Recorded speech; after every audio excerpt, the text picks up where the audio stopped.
Set your table with speedy, easy, and tasty recipes from darngoodrecipes.com, where this recipe is located.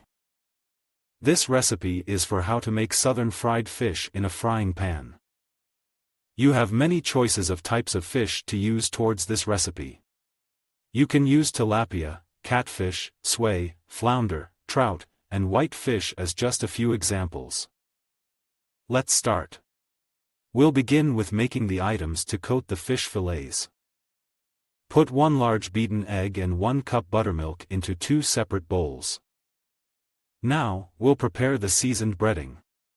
Add a 1/4 cup all-purpose flour and 1/2 cup cornmeal into a small bowl.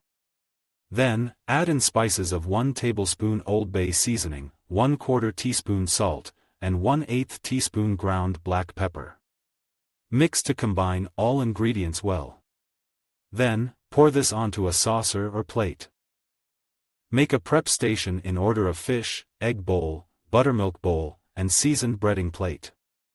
Ensure this leads in the direction towards the frying pan on the stovetop. Pour a very thin layer of oil into a frying pan and heat to medium.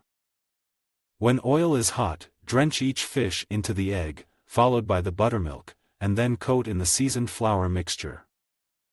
As each fish becomes coated, place into the heated frying pan. Reduce heat to medium-low. Cook each coated fish uncovered for about 5 to 7 minutes on each side until fish is done. Place the cooked fish onto a paper towel to drain. Serve the cooked fish with other sides. Consider having lemon juice and tartar sauce available as condiments. Regarding side dishes, there are good ones like saffron rice, macaroni and cheese, French fries, coleslaw, potato salad, jello, and many others. Like and share this video recipe. I hope you've enjoyed seeing how to make this southern pan-fried fish. You can see more details of this recipe on darngoodrecipes.com.